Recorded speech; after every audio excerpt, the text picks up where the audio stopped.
This episode was recorded in September 2022. Welcome to the One Stiletto in the Grave podcast with your hosts, Sonny Ormond and Jane James. Well, hello everyone. Grab yourselves a G&T or a coffee or three and flop on your settee. You see what I did there? Or kick off your slingbacks and snuggle down into your favourite listening chair. Close your eyes, think of birds cooing, llamas pooing and cows mooing. And where are you? Ambridge, of course. Oh no. But it's a big oh yes, because our guest today is none other than Archer's actress, the fabulous Felicity Finch. Flick, as she is also known, has played the iconic Ruth Archer brilliantly for 35 years. And folk may be not quite so aware that apart from being a very fine actress, she is also a very fine producer of features and documentaries, many of which she has made for World Service and Radio 4, including Woman's Hour, the latter of which she's also hosted. Oh yes, and she's also one of the kindest people I know. I will never forget how welcoming she was when I first joined the Archers 22 years ago. So welcome, Flick. Janie and I are thrilled to be able to chat to you today. Well, it's lovely to be here. Absolutely delighted. And I do remember Sonny all those years ago saying how very, very kind you'd been on her first day when she met you in studio. That's absolutely true. Oh. Can we start by asking you about, did you audition for the Archers? How did it all come about? Oh, it was such a long time ago. It's all I can say. But I remember it very vividly. No, I bet you do. So it was back in 1987, and I was working at Newcastle Playhouse at the time. And I remember that I think it must have been the Archers that told me this was what had happened, rather than the director telling me this is the director of the theatre. Because what happened was a producer from the Archers had the bright idea, when they knew that they wanted Ruth to be from the northeast, asked the director of Newcastle Playhouse at that time if he could put together a list of actresses that he'd worked with that he could recommend. And I was on that list. I've got no idea who else was on that list, but I was on that list. So that's how I got the audition. And then the audition, I hadn't done any radio, but then I think a lot of people that go into the Archers have not necessarily done any radio. Well, then you see, you didn't really do radio at drama school. I mean, they do now, as we know, do a lot of training in radio, but we didn't then. But it didn't seem to be any kind of problem that you hadn't done radio. So I remember the audition, I did a scene with Tim Benting, who plays David. And I also remember, which I think is more unusual, is I was asked to do a speech, a monologue, anything of my choosing. And it just happened that I'd been using as an audition speech for theatre auditions for some time a speech from a Willie Russell play called Breeze Block Park. And Willie Russell, of course, is a Liverpudlian playwright. Yeah. But Liverpool to Newcastle, actually, it transfers very well, the accent, and vice versa. So if you've got a piece in Newcastle, sort of Geordie or whatever, you could change it to Liverpool and vice versa. So I had done, I'd worked on this piece because I really, really liked it. I hadn't played the part. And so it was already within me. It was already a part of me, and I loved it. And it was quite funny, as well as being... showing something of what you can do. So I think it was hopefully it was because of the doing the scene with Tim. But I sensed that because it was such a lovely piece and I felt very comfortable with it, that might have had something to do with it as well. So that was my audition. Brilliant. And were you familiar with the Archers, Flick, at the time? Did you listen to it? I didn't. I mean, I knew what it was, but I didn't. And it was quite odd, really, because people often talk about that transition they make from listening to music all the time into speech radio. And I had started to make that transition.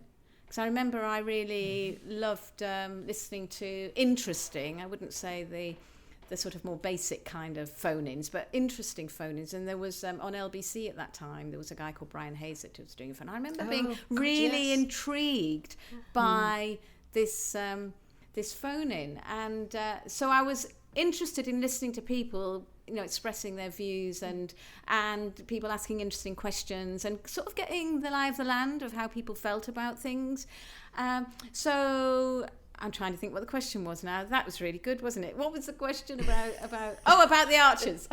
That's what we're talking about. Yeah, the did you Archers. listen? Did you listen? Yeah, so I then hadn't moved into listening to, I think I'd listened to a bit of Radio 4, but I hadn't moved into listening to the Archers. But my mother, and I can't remember if she told me this before or after, I mean, she was one of those women that was doing the ironing when Grace Archer died.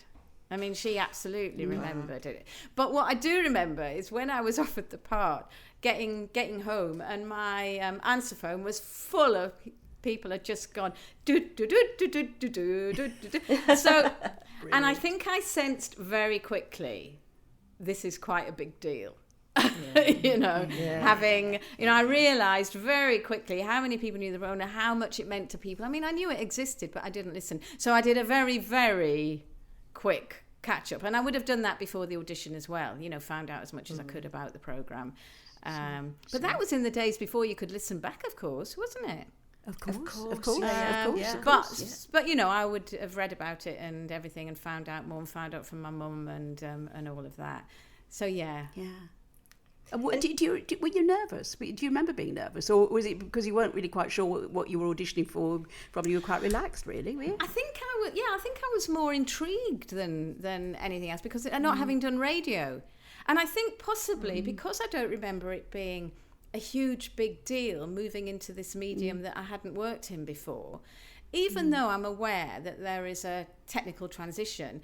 Whenever young actors come into the programme and look incredibly nervous about it, if I get chatting to them, I try and say, it's not really any different to anything else. I mean, I know they know from drama school or whatever, but I do have this theory: if you believe in the character you're playing, you believe in what you're doing, then it will come across. Now, I know there is more to it than that, and some people don't have that kind of extra something that maybe radio needs. I think there is an instinct with some actors of that thing of being able to almost listen, that third ear, I would call it, where that you've only got your voice, but you can also sort of hear what the listener's hearing without it bringing you out of what you're doing. There's that kind of awareness.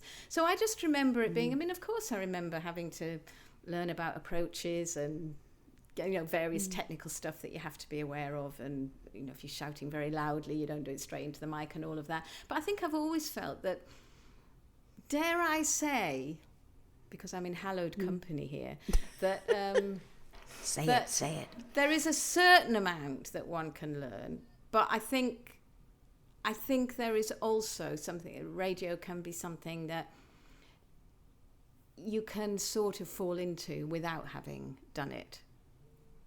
I think you can if you just listen and are aware, and if you work on it.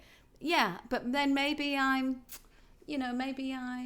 underestimating. Maybe I was just lucky in that I. But I think it's felt interesting it was what you fairly say, easy. Flick, about.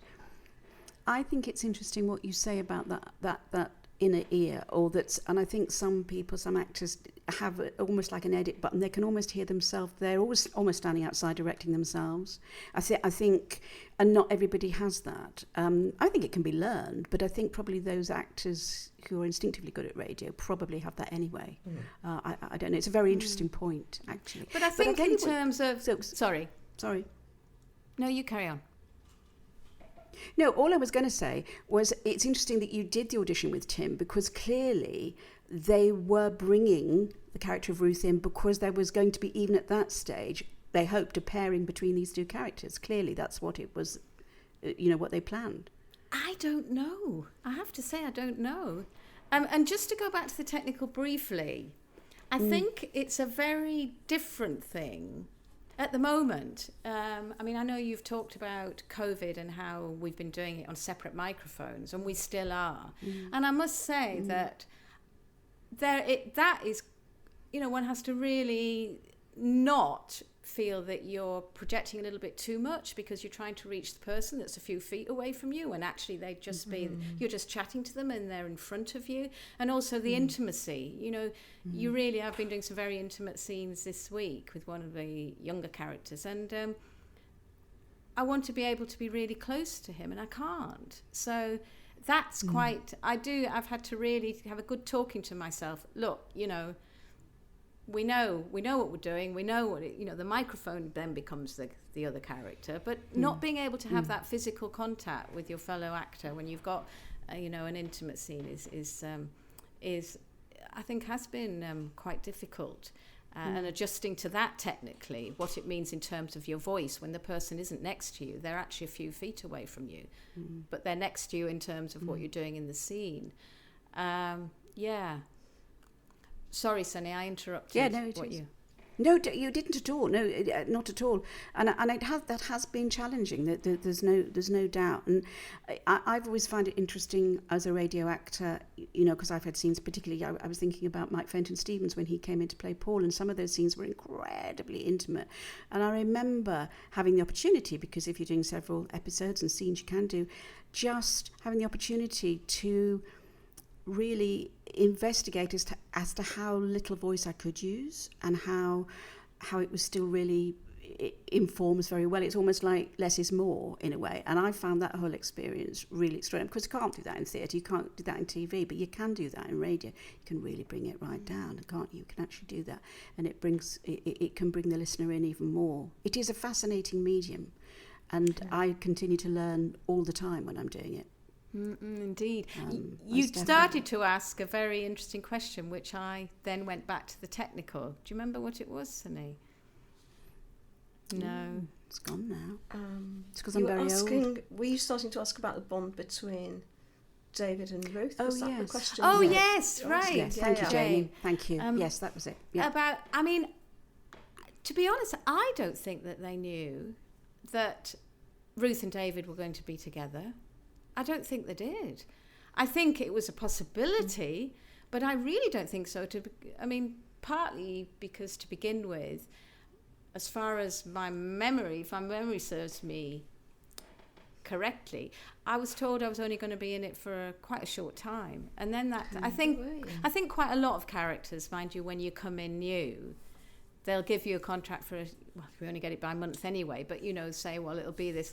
Because I think they want to get the feel of whether it's going to work out or not, you know, whether the characters that they're bringing together work together or whatever. So even though Ruth came in for a year's work experience at Brookfield, that didn't necessarily mean that she was going to stay for a year. And I think I absolutely knew that. And I think it's funny because, Ruth and David didn't get on at all. And he was really... it wasn't that she didn't get on with him. It was that he treated her like a piece of the bottom of his shoe, really. He was extremely sexist. And, you know, his attitude really was, what use is, a girl around the farm? That really was, a young woman around the farm. That really, really was his attitude. So I had to really kind of just get on with it and ignore him.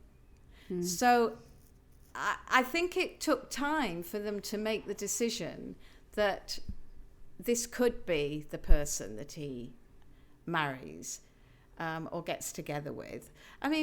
Maybe I have a different attitude towards that than the listener. I don't know, but I couldn't see it. And when I remember distinctly the day I got the script, which said David kisses Ruth, and I nearly fell off my chair. What? Did you? Yes. That's so interesting, because David had a girlfriend. I remember listening to it all those years ago, and David had a girlfriend called, I think, Sophie, because she resurfaced again, didn't she, at some point? So yeah, it seemed very unlikely. But I was just curious as to whether they said to you when you auditioned, well, actually, you know, you'll probably be in it for the next 40 years. Is that all right with you? But they didn't. Jane, far from it. I don't think they would ever. I don't think anyone in the Archers, even at the point that, you know, as more mature characters are at, would ever presume that, you know, you can never think beyond the kind of present storylines, really. So, so they didn't. I mean, and the story of how all that happened, I think is quite interesting because it wasn't that long. Once we did get together, I could see that there had been. I think the writers had picked up on a real kind of something between the way Tim was and the way I was that we brought to our characters that did spark off each other. I think there must have been a sense of that before the David kisses Ruth. But then it wasn't that long before I remember I was ringing the Archer's office about something, and the editor at the time, Liz Rigby, answered the phone. Before I said, I just started saying, she said, "Congratulations." And I said, "What?" She said, "Congratulations. You're getting married." Well, again, I just thought, oh my God, my first fleeting thought was, well, nobody asked me. And of course, my next thought was, well, what an extraordinary thing. And so it was all quite, it was quite unexpected, but it wasn't that slower sort of developing of the relationship. So it was unexpected, but once it got going, I could see. But then I heard sometime later that there had been, and I don't think this is an apocryphal story, that there had been a kind of meeting of writers, and I don't know whether it's a production team as well, about whether when they were thinking about Ruth becoming the new Mrs. Archer, whether it was okay to have David Archer's wife, the new Mrs. Archer, with a regional accent. Or with a northeastern accent. With a northeastern accent. Wow. Yeah. Apparently there was a meeting. Wow. That was back in 1988 or 9. And that was a time when there were very few regional accents on the radio. And, I won't actually say which character, but let's just say there are some characters in The Archer that did start off with accents and... they're just really not there. So I think that we know who they are. So it's it was that's a strange thing to hear when you're then ensconced as as Mrs. Archer, but also great that the positive is that's brilliant that they thought, well, it doesn't matter. And Sophie, you see, he wasn't with her when Ruth came to them. They'd already finished. They were engaged and they'd separated. Yeah, right. They had. Then she was terribly proper. So Ruth was a real contrast. So it was really a very forward-looking, and I think Liz Rigby was the kind of woman that absolutely would have believed that you could have a strong female character like young woman coming into the Archers, and I think probably thinking it was a very good step forward to have that kind of a woman. Yeah. So that's the story of how Ruth infiltrated Ambridge. And that has been the brilliant thing about Ruth, hasn't she? Yes, she's married to David. Yes, she's the farmer's wife, but she's very much her own person, and that's what's been brilliant. And as you say, very forward thinking. How do you feel? It's probably a huge question, but how do you feel Ruth has changed through the years that you've been playing her? Well, I think for when she was younger, and I would say that was during her 20s and early 30s, she was she's always been very strong-minded, very direct, very determined. And I think sometimes then she would sort of battle about something or not let something go or not maybe negotiate more about something if she had very firm opinions or feelings about something that she really wanted to happen or thought that something had happened that was not okay. Whereas I think the first change was, I think when she had breast cancer. I think that was a big, I think after that, I think that really mellowed her. And that was in 2000. And she was 34. And I think that was a real, because that was one of those big Archer stories where it's done, as we all talk about, in real time, so over a long period of time. And I just remember working on that and how well it was dealt with, and particularly because it also very much showed what David was going through as well, and the emotional, how it maybe changed the relationship or made the relationship very vulnerable and all. And I remember there were reactions from people saying how good it was to hear the males, what the man's going through at the same time. But for Ruth herself, I think it was a big change in her life that could happen to her. And just as I remember us getting a letter from a young woman at that time saying, thank you. She was going into hospital the next week for a mastectomy, and she said she would never have looked for that lump if it hadn't been that she was listening to the Archers, because she didn't know that young women could get breast cancer. So I think, although we all know the Archers isn't setting out to educate in the same way that it was when it first started broadcasting, I think the important issues that it deals with sometimes do have a, as we know, strong effect on listeners in different ways. So I mean that did have a big effect on Ruth, and I think just in a way that it softened her.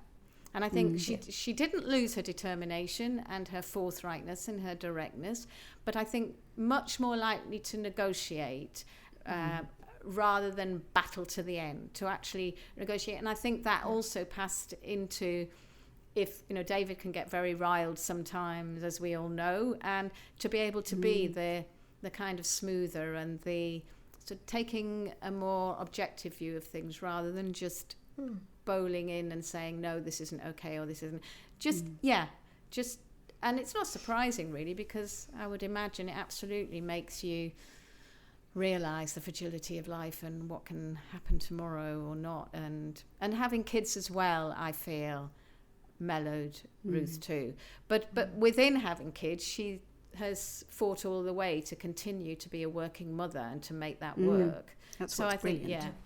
So I think that's I think that's probably the main change of things, of the the different stories, the different things we've learnt about Ruth over the years. I think it's interesting now as a grandmother. I can hardly say that word. Yes. Ruth's a grandmother. It's extraordinary, and I think I think this is an interesting time. And as her children are growing up and all in their 20s, it's a very interesting time. And No, I was going to ask you, but just going back slightly, Flick, a googly was thrown at you, wasn't it, when you had that affair as well with Sam? Yeah. How did you feel about that when that was presented to you? Because you and David are just a complete item. So how did you feel about that as an actor as well? Thinking, oh my God, but I'm Ruth and I don't do these things, or Well, the funniest thing I have to say is that for some time before that storyline, Tim would often say, "Oh, I'd love to have an affair," or whatever. He really wanted to have an affair. To kind of shake things up, and so that was hilarious. So I had the affair. I think that was a very interesting story, and I was thinking in terms of changes that happened to Ruth. I'm not sure that was one of the things that absolutely changed her. It certainly made her question her relationship with David and the future in that way. So maybe that, I would think, yes, in hindsight, that was also a change in that, after something as huge as that, if your marriage survives it, which theirs has, it means you're looking at marriage and relationships in a different way to how you were beforehand. I would say that I found it interesting that, I think quite a lot of listeners were up in arms about it and were saying, well, this is completely out of character. Well, I firmly believe, why do we have the phrase out of character? Exactly. Because we're all capable of doing things out of character. And I can, the other thing is that Tim and I have, I wouldn't say completely, but different views of why that happened. And he, as himself, playing David, would say, well, it wasn't justified at all. Whereas I playing Ruth, as the actor playing Ruth, would say, well, the reasons it happened were this, this, and this. She was feeling extremely vulnerable and low in self-esteem. It was some time after the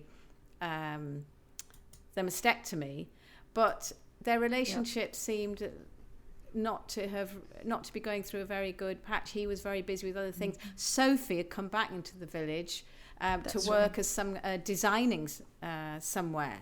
So she was around, and he went off and had lunch with her, and there was a flirty lunch, which, you know, I think Ruth did find out he'd gone off for lunch, but he said, well, nothing. But there was definitely it was a scene where it was clear he had to make that decision of what he was going to, and he didn't go with it.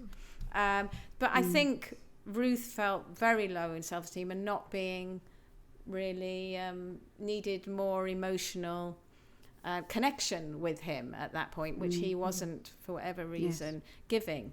So, you know, if a handsome young guy comes along that's really easy to talk to, which is what it amounted to, it was because he was so easy to talk to. I don't think she ever set out for that to happen. And then it's that, I mean, I think, have we all experienced that? I mean, do men experience it as well? If somebody is kind of appearing to be, is genuinely being really kind, and then these things can develop, I suppose, can't they? Absolutely. I mean, I think it was a very interesting time. But in terms of the story, I feel that, yes, it had its climax when it was will she, won't she, when she went on the drive and got stuck in traffic on the way to the hotel to eventually meet Sam there, and it would be, let's say, they'd become more intimate. And then, I mean, a friend of mine said that she and some of her friends were sitting around the radio saying, don't do it, on that scene. But then I felt that what was really interesting was what happened afterwards. You know, I felt what was really interesting was what happened afterwards, that you had, there was a crucial scene where David realised it was Sam, and then it was full of upset and full of, you know, it was just awful. And that's when he'd gone, or he was about to go. And, you know, Ruth had made the decision in the previous car park scene that she wasn't going to go through. Her family meant more to her. But I think it took ages and ages to mend that relationship. And that's where I feel it's interesting from a writing point of view. I remember Tim and I used to discuss, well, when did they actually end up in the same bedroom again, and when did they have sex again? Because it was never in the script, but for us it was important to make our own decisions about that. Of course. And I think it would have been, you know, a long time before they completely were with each other again. And I think even years later, sometimes Tim will refer back to that and say, well, of course there was he I think feels that there is always a residue of that for David, whereas I think for Ruth there may be a residue of it, but in a way of that isn't what I want, this is what I want. Whereas I think his hurt, I think Tim feels there's just a little bit there that will always be incredibly let's say still can't let go of that. I mean, I don't think it shows in the day-to-day relationship or in there. I just think it's a tiny thing. But I do remember recently it was really fun but interesting how things can ripple down the years, is that there was a line that Steph had, you know, Vince Casey's Steph, Yes. the older daughter, and where her relationship was falling apart with, is it Leon, with her, and she's saying to us one day, well, you tell me, how have you made your relationship last for so long? And you can sort of hear the listener thinking, how is it? Yes. Yeah. And I think that's interesting. Yeah. It's fascinating, kind of the amount of thinking that you do about this very important detail, which of course is never. You wouldn't expect them to bounce in one day and say, you know, bounce into the post office and say, gosh, David and I had sex last night or something. But I can see it's really important for you to know that as actors, because it explains the intimacy or lack of it in that relationship. I just had a question about the breast cancer. I'm really curious as to if or how the Archers production side, the editor or whatever, prepared you for that story. Presumably, were you told that it was coming? It wasn't just, you didn't just open up a script and find it. No, we were told it was coming, and also I was told that I wouldn't die.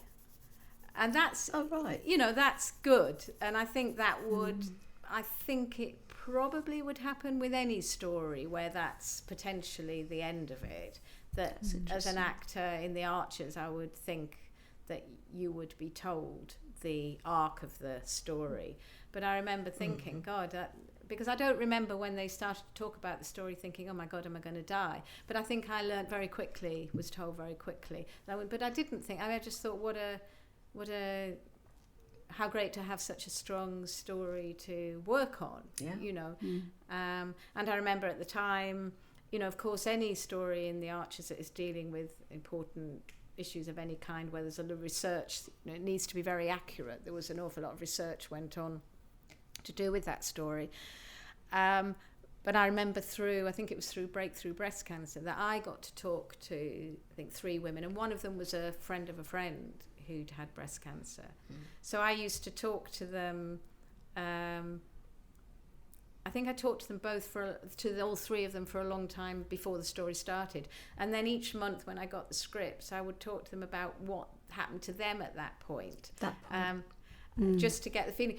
But in the end, there are so many there's no right or wrong way of, everybody's going to have their own journey through breast cancer. So it's not that I was thinking, well, why haven't they done one? It's just listening to that and then letting go of it almost, and then using the script that you have.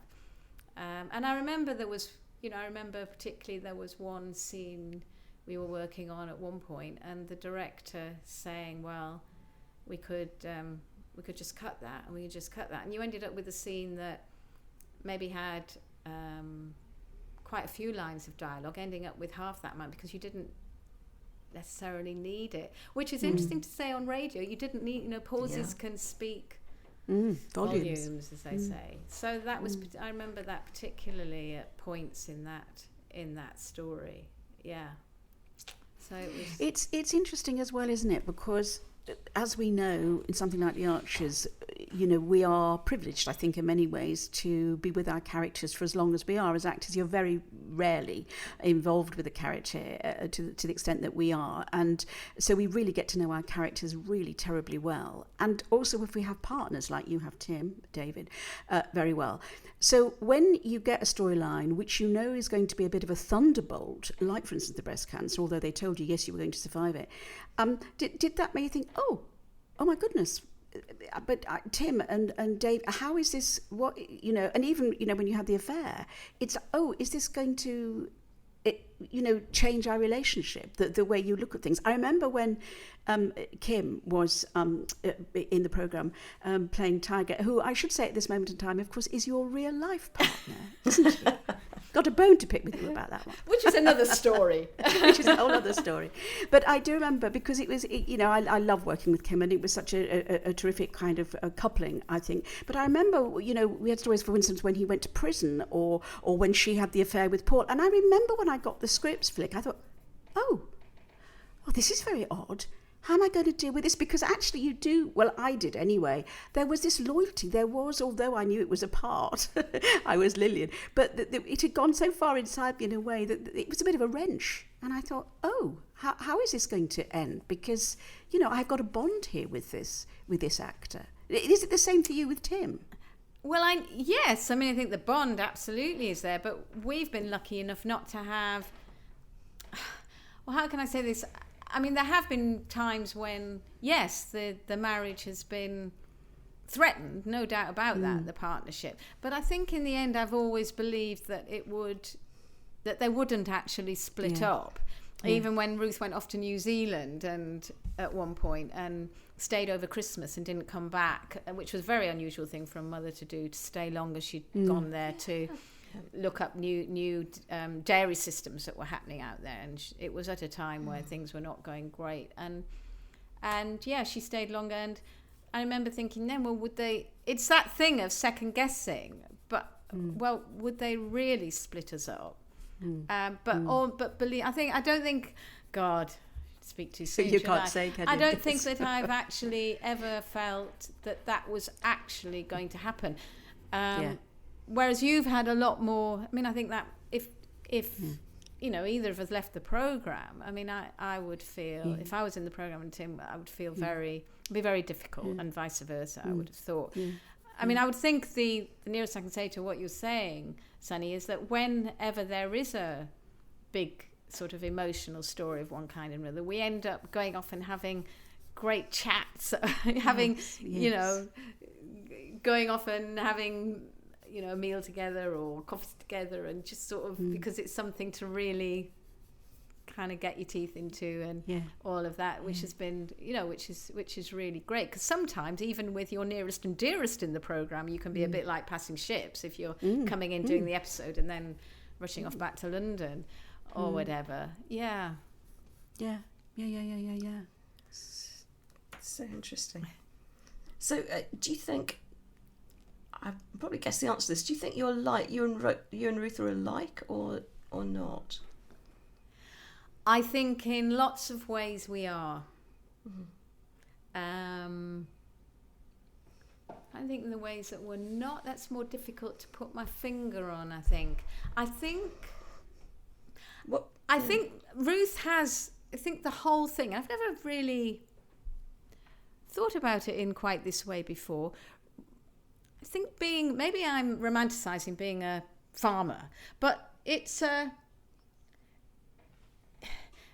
simpler life, which isn't to say it's not complicated in its own way, and there's a lot to think about. But I think there is something about working the land, working with animals, doing what it takes to be a farmer, living in a village, that is a completely different kind of a life to the life that I lead. So I think the differences are because of the types of lives that we lead, that means certain parts of yourself will be being used in different ways. Whereas for Ruth, she's a mum, she's working with the, you're getting up to do the milking, or you're sorting out the new milking shed, or you're discussing farming, or which is, and I think it's just something about, which is a job, like any of us have got jobs, but it's something to do with that cycle of the land and that cycle of being near to nature, and all of that I think probably literally grounds you in your life more. So I would imagine that Ruth doesn't worry so much about things that aren't worth worrying about. Whereas I think when you live a different kind of life, as an actor or as a program maker, where you're constantly thinking about, well, what's the next thing I'm going to be doing, or I'm working on this now, and you're living a London life where you're jumping on transport. I mean, they are very, I think that's the only way I can put it, a grounded life. Does that make sense in some way? No, completely. And there's a predictability, isn't there, about it? The seasons predict everything. I mean, because I come from a farming family. I mentioned this on the programme before, my dad, for the first 12 years of my life, I lived on a farm, and it was about the seasons, the predictability, the having to get up at every same time in the morning to milk the cattle, and so on and so forth. So yes, it does ground you, because it... well, you have to. It's a rhythm of life that you have to continue every day. You have no choice about it, particularly if you're looking after animals in the way that, as farmers, in the way that Ruth and David do. That you have to. There's no choice in that. There's no choice. But it probably brings great. Well, sorry. No, go. I was going to say it probably brings great joy as well. Some of the time, within the problems that may happen. If there's problems going on with your kids or problems going on with your husband, but you've still got to go milk those cows, or you've still got to make sure there's feed for them. You've still got to do those, which I think that's what I mean by, and you can, I mean, I don't know, maybe I am romanticising it, but I was somewhere recently on holiday where you're seeing sunsets and sunrises every day, and I think, God, how can I live? I don't live in a place where I naturally see sunsets. And some listeners, some people listening to this may think, well, of course we do. We see it all. But living in a big city with we might see nice, lovely skies, but we don't literally go out to see a sunset. I could. There's parks nearby where I could. Whereas when you're on a farm, they'll be there. That's your sort of, there's something really... literally earthy, and I keep using the word grounded, but it's almost more than that. There's something about the essence of what it means to be alive that maybe is nearer to you when you're working with the earth and and animals. Because you're connected with the seasons. You have to be connected with the seasons, because in the summer, you're bringing the hay in, or the winter you're bringing the cattle. It's very predictable in that sense. So you're working with the land, you're working with the seasons, aren't you? You're working with nature at a very fundamental level. And Ruth, I think the marvellous thing about Ruth is that she's not a farmer's wife. She's a farmer, and she doesn't bake cakes. She doesn't do all of that sort of rosy apple-cheeked farmer's wife stuff that that Jill did. She works. It's her job, and you get a really, really, really terrific sense that this is the job that she does. This is the work she does, and she's a professional woman doing a professional job. I know. Yeah, that's what's great about her. So, what about funny things that happened to you in the Archers? Anecdotes, anything like that, Flick?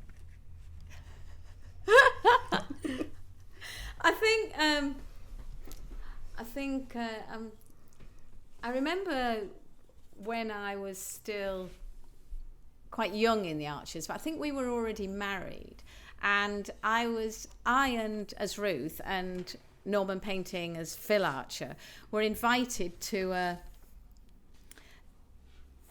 open day, and it was an open prison in Boston in Lincolnshire.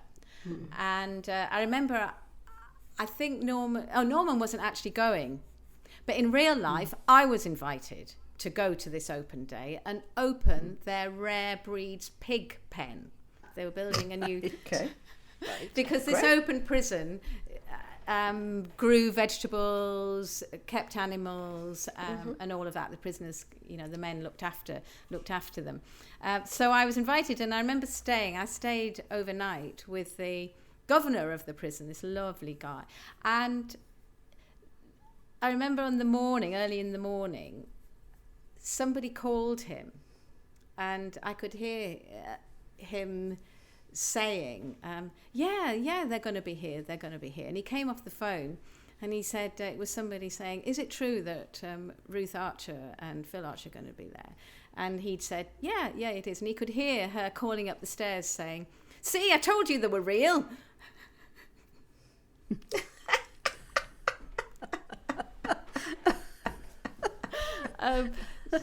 I don't know. Brilliant. Not sure how funny that was. Sorry, you can cut that bit out.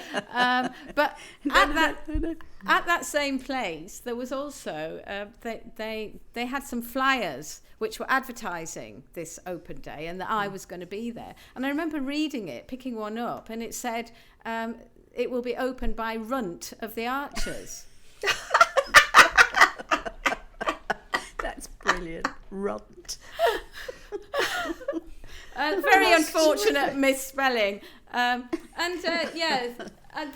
remember there was one occasion when we did a theatre show of the art, what was it called? Murder at Ambridge Hall, where we toured this show around, and where we were playing Archer's characters, but ourselves as well. And I remember we would meet audiences afterwards, and it was really nice because people have so many different stories about what the programme means to them, or when they listen, or I remember meeting a teacher that was using the abortion storyline for when Elizabeth Archer was going to have an abortion.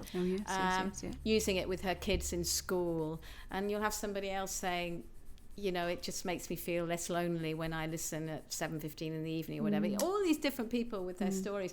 And I remember in one venue, I suddenly felt this, it must have been at the time when I just had Pip, because I felt this tap on my shoulder. And I heard this voice saying, "You wimp." I said, "What? You wimp!" All that noise, all that huffing and puffing, all that. She said, "I never did that. I never did that when I had my children." And it was just so funny. I just kind of said, "Oh, okay, yeah, okay, right." And hasty retreat. It was in the script. Quickly as it was in the script, and I'm sure a lot of women would say it was. That's exactly how it was. But so there's nothing as entertaining sometimes as a listener's reaction to. I bet. I think you're going to become the Archer's matriarch eventually. Most Do definitely, you? Ruth Archer. Yeah. Oh yes, definitely. You'll be in it when you're 103. Oh God, you never know what can happen. I used to say years ago you could what was it? Oh, you could die in childbirth or go under a tractor. Well, somebody else went under a tractor. These have very happened. sadly, and Tractor. and I wouldn't be having any more kids. But you never know. But looking at the, I love the older characters. Looking at the, Jill Archer and the way Paddy has played that character for so long is quite amazing. So I wouldn't. Yeah. I mean, I don't even think about whether I'll be in those shoes or even still alive. Who knows? Today's podcast is sponsored by Turtle Doves. Turtle Doves recycle pre-loved cashmere jumpers to make beautiful accessories. Their best-selling fingerless gloves come in a large variety of colours to brighten or complement any outfit. The benefit of keeping your wrist covered throughout the day will help maintain warm, cosy fingers. Other accessories include neck warmers, loops, scarves, beanies and baby booties, all super soft and luxurious to the touch with great eco-credentials. Turtle Doves, the perfect present this Christmas to keep your loved ones warm. Well, we cross our fingers. It's just awful because I want to talk to you loads and loads about the Archers, but there's also a couple of. I want to talk to you about the work that you've done in Rwanda and Afghanistan, because I was just absolutely fascinated to read about that. And so in Rwanda, you were involved in a radio soap, setting up a radio soap. Is that right? No, I wasn't actually involved in the setting up of it. It was 4 years after the Rwandan genocide, which happened in 1994. There was a team of people in Rwanda. There was a charity. It was actually a British charity that was working there, that with a team of Rwandans set up a radio soap opera called Oooh Nooo. So it was to try and get across important information to people post, after the genocide. And I was invited to go and be there at the launch of it, and also to record a scene with one of the characters in it. And it was a most amazing and fantastic experience, because the charity I went with didn't know that I made radio features, which I'd started making by then. So when they knew, and I said, can I make one about the soap opera and about this new program, and they said yes, because there were so many stories surrounding, interesting stories about how it was set up, why it was set up, the stories it was dealing with. So I made a feature.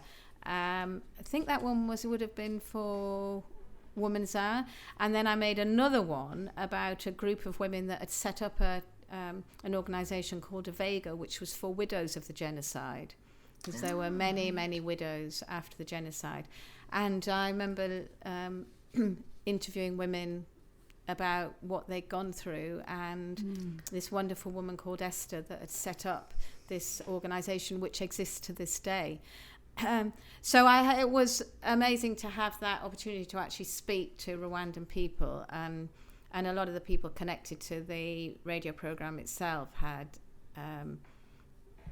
they could really communicate to me why the program was happening, what sort of stories it would be dealing with, and all of that. So, they used the Archers as a model. So that's its starting point, as is the program in Afghanistan that maybe we'll talk about a little bit. And there have been others in different parts of the world, but they're the two that started back in the 90s and are still going now. They are still going. Oh yeah, they're still going That's now. Brilliant. But it's not. It's very much education through entertainment. So they've all got really strong characters, really strong storylines, and integrated into that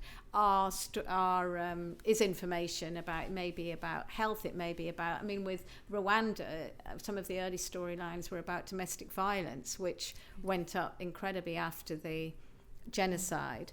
I don't know whether everybody that's listening will remember what happened, but it was, a time when the reasons why, I can't really go into now. It's too complicated. But it was where almost 1 million Tutsis, there are Tutsis and Hutus are the main two tribes, were killed, and radio was used as a propaganda tool. So there was a private radio station called Mille Collines that was inciting messages of hatred and saying, go out and kill a Tutsi today. So to get the trust of the listener was the first thing that they had to do. But it's very difficult talking about Rwanda in this way, because it's so, even now, I mean, the last time I went was in 2014, and you come back and people say, well, is it safe? And you say, well, it's a country that, like here in many, many ways, you know, it's not that it's full of people doing professional jobs, getting on with their lives. But over the years, there have been things that have needed to be problems that people will experience, whether it's health, whether it's social issues, or whatever it is. More recently, I remember back in 2014 or so, they were doing a story about child abuse, because that was something that had never been recognised in Rwanda. And you could say the same in other countries as well. And then legislation came in, really. It couldn't be directly connected to that story, but very likely because they'd done this story. But they've done lots of. I mean, they'd go out into the villages and talk to people about what they wanted to be covered in the programme, what were the issues that were really affecting them every day. And then they would go back afterwards and check that these stories were being done in a way that really did reflect their lives. And it's the same in Afghanistan with that. I mean, they're not just writing in a vacuum. And it's, you know, I don't think I've said it's called Oooh Nooo, which means hand in hand. And it is amazing. I mean, they have great actors there and really, really good. And they all have... any soap opera has a really strong, lovable rogue comic character. You know, they all have their Eddie Grundy. So in Oooh Nooo, he's called Bushombi, and he's very much the one that might be ducking and diving and, you know. So, And when you say, Flick, that it was obviously the Archers was a role model for it, were the editors, whoever was running the Archers at the time, were they asked about the model, or was it you that went to sort of? I know the Rwanda was a different one, but when you did the Afghanistan one, you helped set it up, didn't you? No, I haven't helped set any of them up. That's I thought you did in Afghanistan. Misreporting. No. I think there must be. In there is a sort of there are some academics or people that are connected to drama that has become their thing, being able to media people that are setting up radio programs. You know, it's very much used as a tool of change, and it might be used just for short.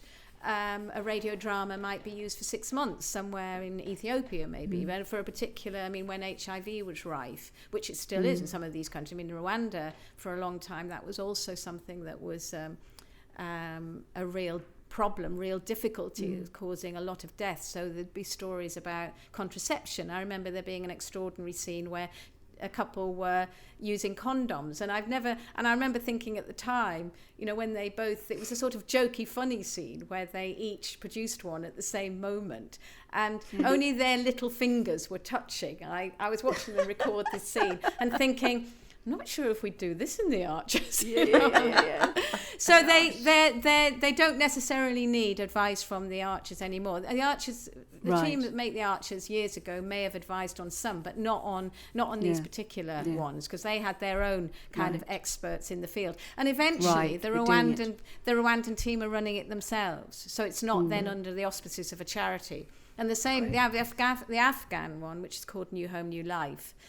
Just to say that in Rwanda, you know, after going that first time, I then went back a year later to make a half-hour documentary about how it was a year on. And then I went back twice after that, the last time on the 20th anniversary, to do, you know, I did actually talk to them on Oooh Nooo again, and how it had changed over the 20 years and why it was still relevant. But also talking to women who had been raped during the genocide, and their children were now 18, 19, and they needed to know who their father was, and sometimes they hadn't been told about what. I mean, it was just, and they were being given. They'd asked for counselling, so there was a group of counsellors that were working with these groups of women that had thought they were on their own, and suddenly they'd realised there were lots of women in the same. So I talked to them, and it's extraordinary to be able to I don't know, to have the connection with the country. I wish Absolutely. I'd been able to spend more time there, but even in some small way, to be able to try and connect with people there and to give some indication. I mean, it is a beautiful country, and there is sort of some people go there as tourists. It is beautiful and safe, and there are certain things about its politics, and we won't go into that here. You know, there are certain things, so it's not, you know, it's not all sweetness and light by any means, but. Yeah. So with Afghanistan, have we got time for me to talk a bit about Yes, of course, Afghanistan? because you did to. go and train, because I think I do remember us having a conversation, you and I, you were about to go off there, but you did help, didn't you, train some actors, if that's right, on time. Yeah, for the Afghanistan. So so the Afghan radio soap started in 1994, and that was started by what used to be called the World Service Trust and is now called BBC World Service Trust, now called BBC Media Action. And although it's not actually run by the BBC, it's using people from sort of BBC media background that will maybe go out and train people in other countries around the world on how to make their own programs, in Afghanistan, they were developing a program, a question time, like our question time, which is an extraordinary thing. This was about few years ago now, but it lasted a little while, where they would bring people in from all over the country to have the question time we have on the telly, to be able to do. No one would believe that could happen now, but it did for a while. I'm not sure if it's happening at the moment, but it did. But anyway, so BBC Media Action do this kind of work, and the World Service Trust beforehand was doing so. So they helped set up this program in Peshawar, because at that point, just over in Pakistan, just over the border from Afghanistan. At that point, there was civil war going on in Afghanistan. So a lot of people and the artistic elite from Kabul had fled to Peshawar. So they were utilising the, writers, actors, directors, and giving them some training. And then they were creating this program called New Home, New Life. So again, it was reflecting. I mean, the Taliban then came into power and they banned all entertainment. But they turned a blind eye to the archers. That was a slip.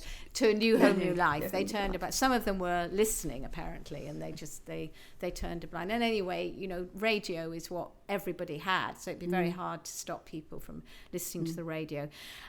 So it was being made from Peshawar, and the researchers then were going over the border into Afghanistan, really, and risking their lives in there researching these. And then back in 2002, when the Taliban were ousted, it's strange saying this now because of course the Taliban are back in.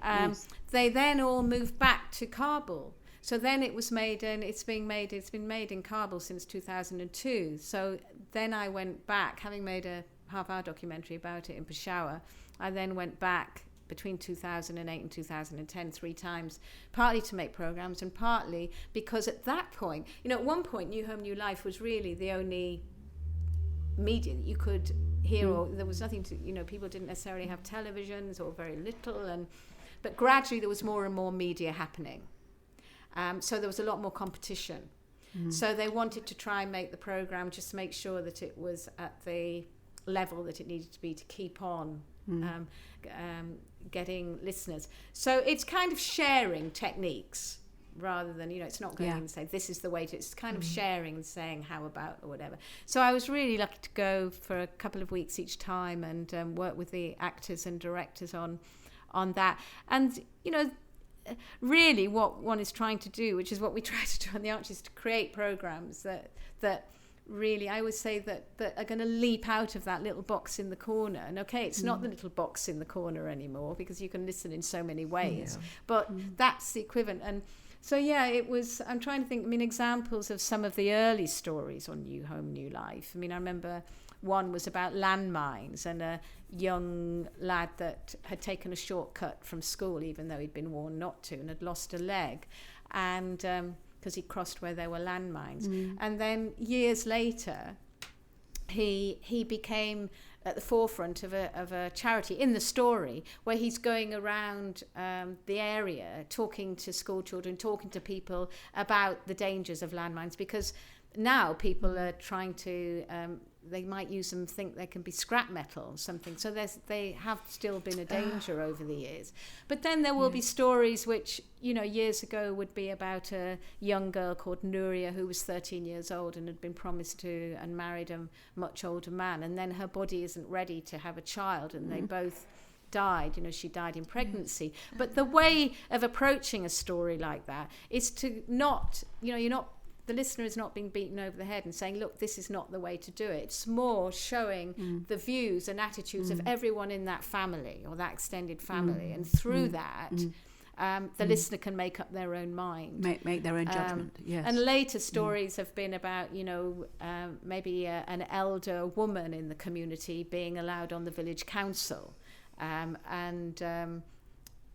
she will then try to help. There's still a lot of violence or mistreatment of women particularly in some areas of so within relationships too. So there's stories about that, but they have to be treated so sensitively.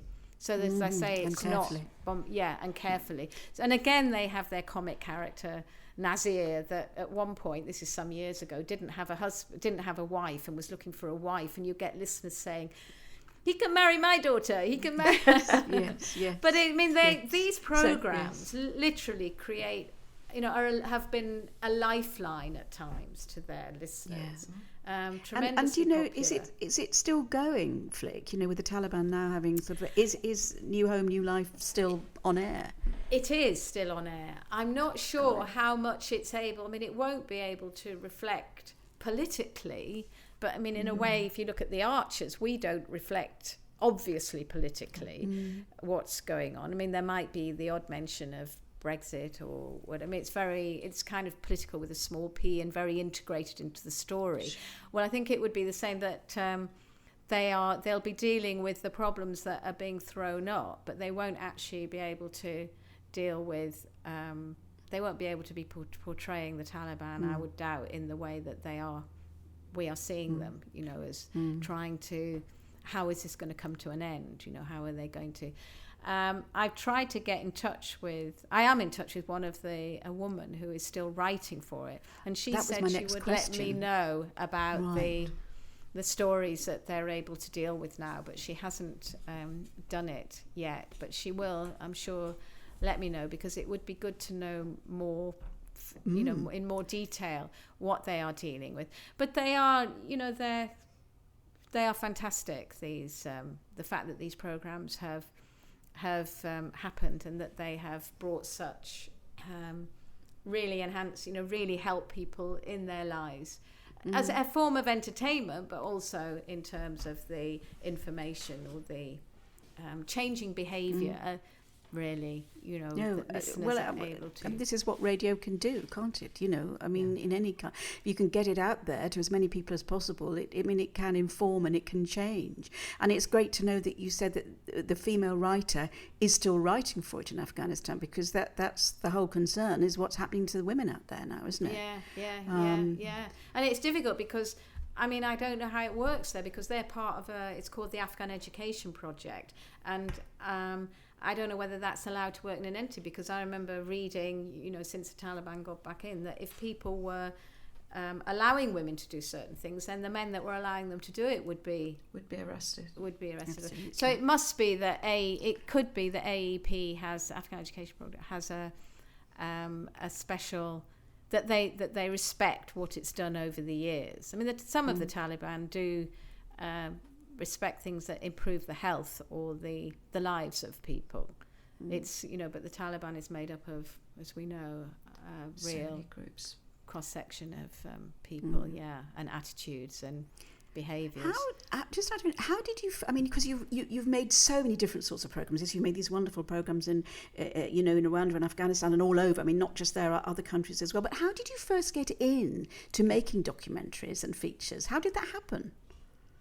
I sort of fell into it, and in a way, and I shouldn't say this because I think, in a way, young broadcasting journalists now, they invariably go and train for, for 3 years, or they do a postgrad, or they do I was really lucky, and I think this happens to people in life sometimes, doesn't it? That you can learn on the job, as it were, or things happen in a strange way that you never expected. Because I remember it was at the point where, as an actor, I think I was in my early 30s, and it got to the point where it was getting harder and harder to get work because there was less and less work there, and more people going for it.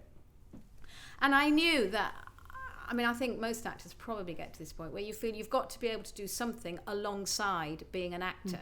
You've got to have something. I really have huge admiration for actors that manage to survive all their lives only being an actor. And I'd say during my life, relationship-wise, I didn't have the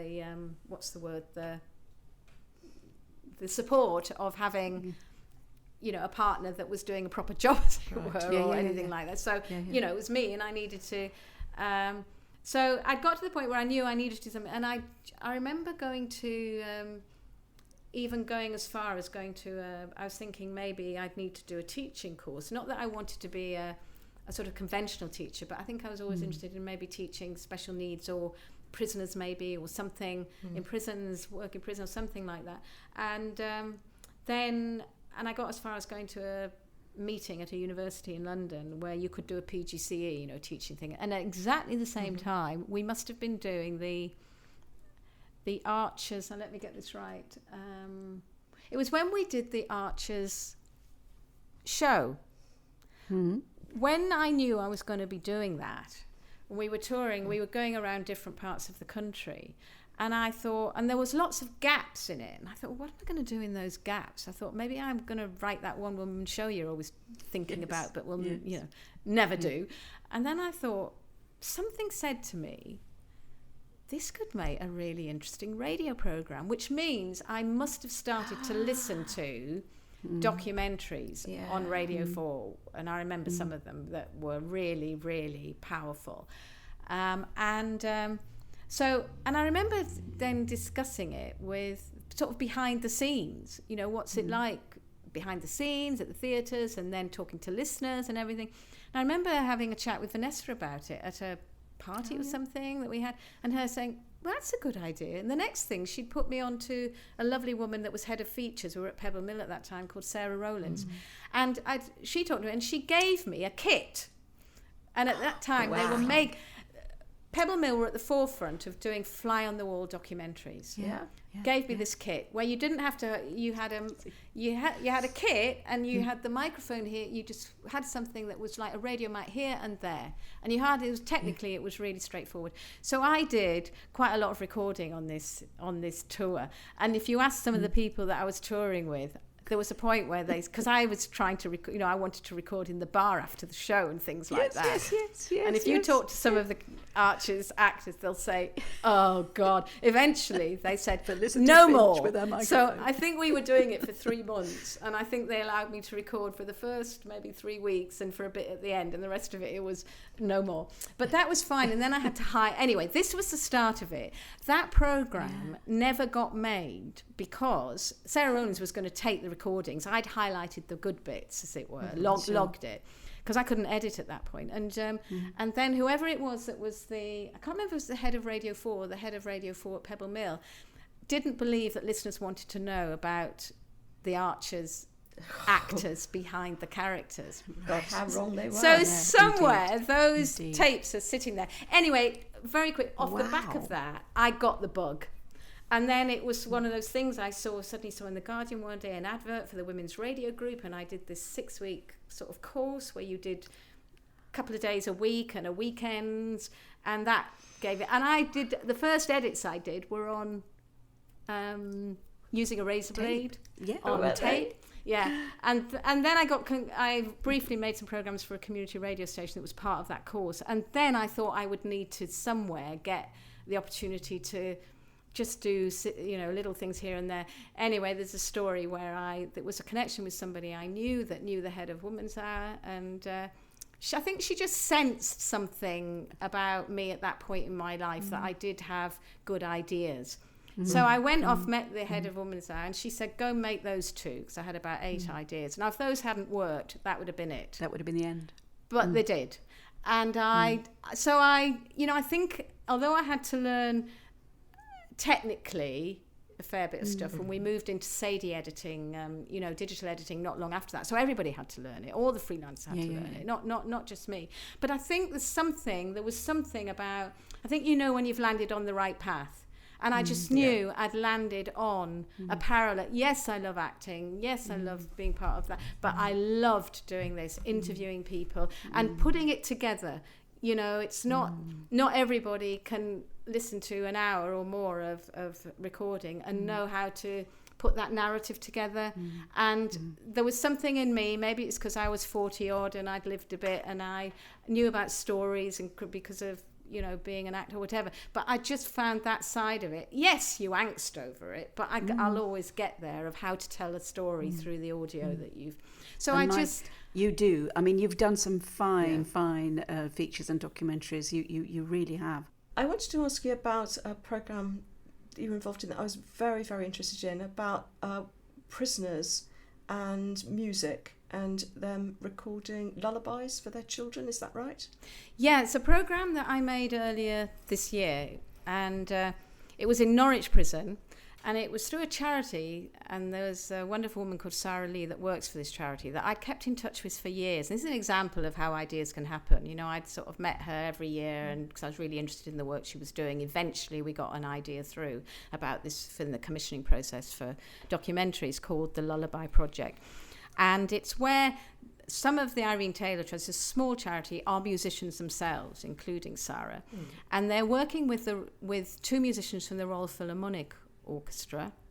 And they went into Norwich Prison, and they're working with a group of men there, 7 or 8 men, and I was recording 4 of them.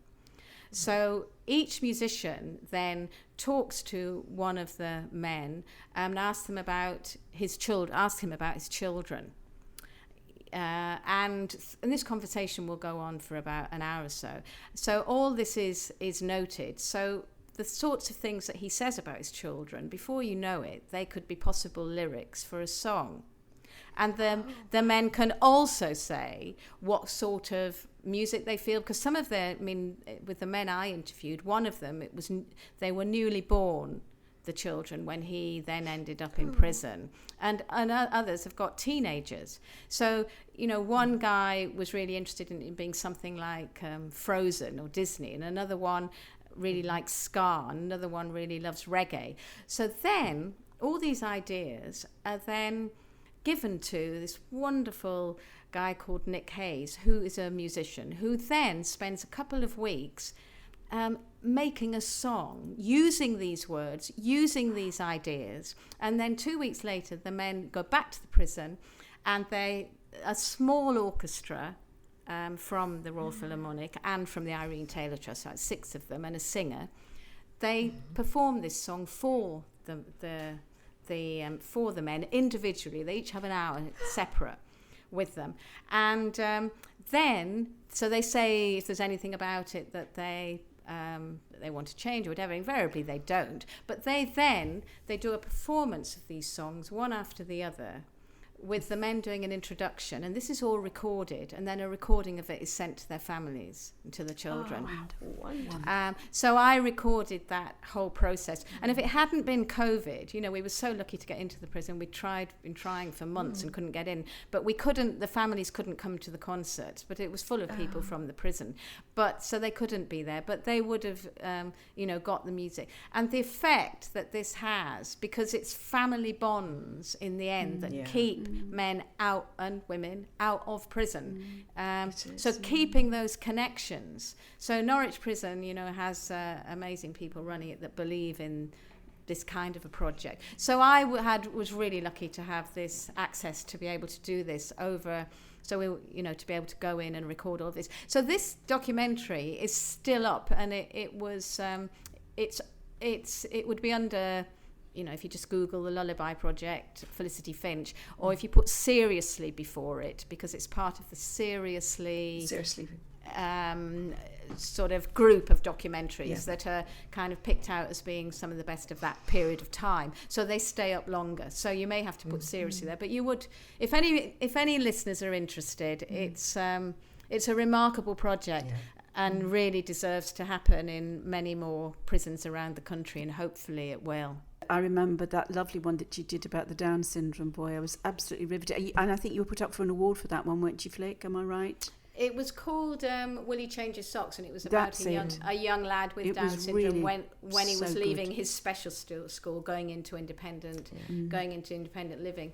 And I followed him for 6 months of that. And it was just great. But again, it's because his parents and Alex himself were really up for it. And it was just great to do. But, along the way, I had wonderful women particularly who mentored, who, it wasn't that they said, I'm going to be your mentor. But along the way, you would meet women that were in, sort of high positions of making features, and they would just a little thing, then you'd sort of learn as you were going the sort of, and the more you do it, the more the more practice you have. So I feel very, very lucky to have been. Of course, it's tough trying to get. At one point it wasn't so tough for whatever reasons, and now it's tough getting commissions. It's tough, but you get on with it, and that's a word that I think Ruth and Flick have. I remember I don't like the sound of the word at all, but it has been used to describe me, which is dogged. Dogged. And I think Ruth is that's as well. not a bad quality. That is really not a bad quality, is it? No, quality. not going to give up. And I could give it. No. No. And I'm not going to give up. And because of that, you've just made some fantastic work. Like Sunny said, it's not just the Archers, but the documentaries and so on as well. And I'm just gutted because time's not been our friend today, has it? It's just sort of, the time's just waltzed away. So could we just ask you a question that we often ask people at the end, which is, what would you say to your younger self? Now, I had a feeling you might ask me this. I don't know why, but I did. And I thought about it, and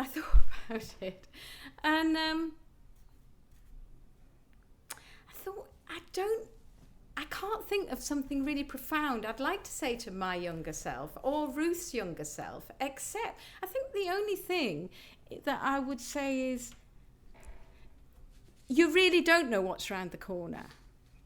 Yeah. And I think that's because, I do a bit of teaching each year at Sunderland University, where, believe it or not, I got an honourary doctorate. Got an honorary doctorate, a few years ago, which, my parents were very pleased. Finally got a degree, but there you go. And I had to make a speech then, and I think something that I said in that was that, some people, even when they're young and leaving university, will have an objective, will have a plan, will say, this is where I want to be, or this is what. And to a certain extent, I think in life I've thought, well, it would be nice to be, it would be nice. But I think generally I feel that to be open to what might come your way is what is also important and can bring treasures and precious things that you would never have dreamt of. So I think that's what I mean when I say you never know. You really don't know what's around the corner. Not just you don't know it, you really don't know what's around the corner.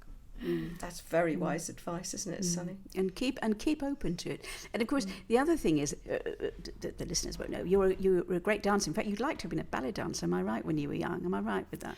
When I was young, I did ballet from I was 3 till I was 18, and I had a really quite sad experience when I was around 12, when I tried to get into, not the Royal Ballet, but a couple of ballet schools that would have meant living away from home. There was some distance away.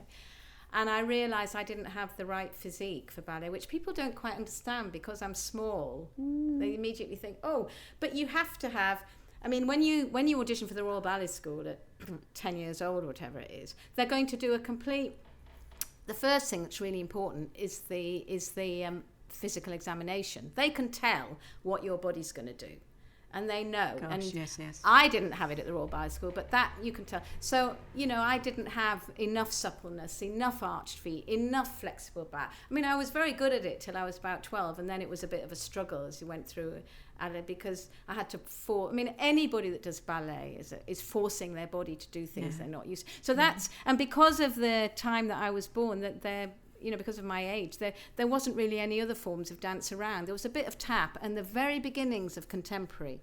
So if things had happened differently later, if I'd been born later, I may still have gone into dance in a different way, because you don't have to be as perfect as you do for ballet. No. But in many ways, I think, I do love dance, and I've had dance in my life all my life.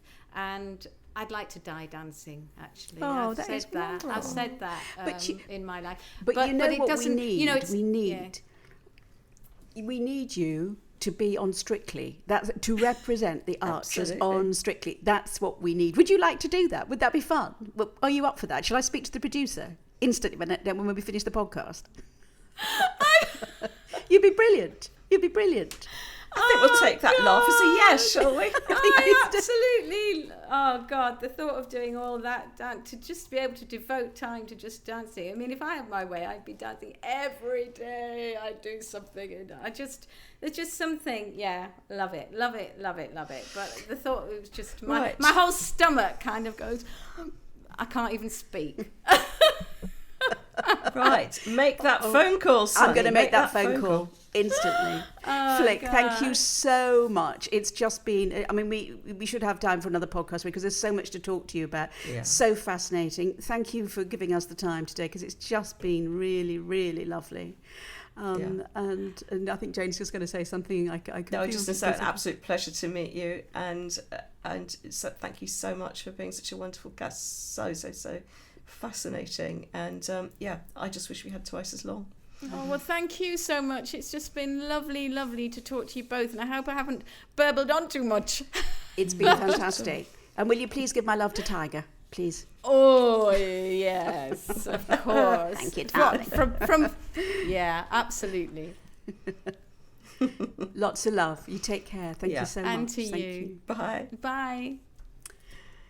Wasn't that fantastic? It's so interesting. All those documentaries that she made, features in Rwanda and Afghanistan, just fascinating. Amazing. I know. And I've wanted to ask about, there are other documentaries I wanted to ask about. Well, we'll get her on another time. We'll have to get her back, I think. We will get her back. If we've not spoiled her completely.